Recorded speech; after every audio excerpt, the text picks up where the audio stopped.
ஹரி ஓம். ரிஷப மாதம், வசந்த ருது, உத்தராயண காலம், பராபவ வருடம், வைகாசி 30ஆம் நாள், ஜூன் 13, 2026 நம் அனைவருக்கும் சிறப்பாகவே அமையும். ஓம் நமோ பகவதே வாசுதேவாய்.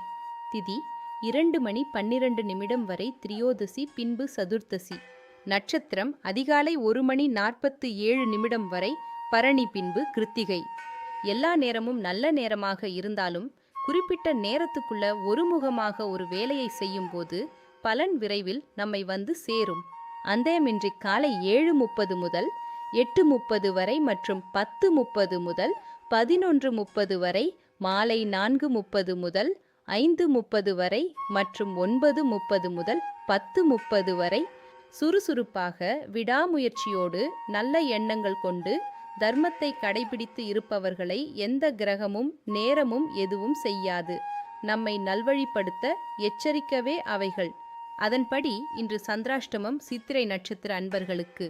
சனிக்கிழமை அன்று கருப்பு, அடர் நீலம் அல்லது அடர் சாம்பல் நிற ஆடைகளை அணிவது மிகவும் உகந்தது. இந்த நிறங்கள் சனி பகவானின் ஆற்றலை ஈர்த்து மன அமைதியை தரக்கூடியவை. வாழ்க வளமுடன், வாழ்க வையகம். கிருத்திகை நட்சத்திரத்தில் கொண்டாட வேண்டிய வைணவ ஆழ்வார்கள் ஆச்சாரியர்கள்: திருமங்கையாழ்வார், உய்யக்கொண்டார், நம்பிள்ளை. உய்யக்கொண்டார் என்ற பெயர் எப்படி வந்தது? ஸ்ரீமத் நாதமுனிகள் யோக சாஸ்திரத்திலும் விற்பன்னர். யோகத்தில் பகவானை உணரும் ஆற்றல் பெற்றவர். நாதமுனிகள் குருகை காவலப்பனுக்கு அஷ்டாங்க யோகம் கற்பித்து உய்யக்கொண்டாருக்கும் கற்றுக் கொடுக்க பிரியப்பட்ட போது உய்யக்கொண்டார் பிணம் கிடக்க மனம் புணரலாமோ என்றார்.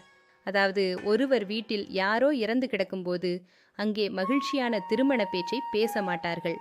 இதன் உள் அர்த்தம், உலகில் பல மக்கள் சம்சாரத்தில் சுக துக்கங்களில் உழன்று கிடக்க நாம் மட்டும் செல்பிஷ் ஆக பகவானை அனுபவித்துக் கொண்டிருக்கலாமா என்பது பொருள். இதை கேட்ட நாதமுனிகள் மிகவும் மகிழ்ந்து அவருடைய பெருந்தன்மையை இந்த வையம் உய்யக் கொண்டீரோ என்றார். இதனால் அவருக்கு உய்யக்கொண்டார் என்ற பெயர் என்று வைத்து கொண்டாலும் நாதமுனிகள் அவருக்கு ஆழ்வார் திருவாக்கில் வந்த வார்த்தையையே அவருக்கு பெயராகச் சூட்டினார் என்று தோன்றுகிறது. கிருத்திகை ஆண்டு சேவிக்க வேண்டிய சேவா கால பாசுரங்கள்: பெரிய திருமொழி 11ஆம் பத்து, திருக்குறுந்தாண்டகம், திருநெடுந்தாண்டகம்.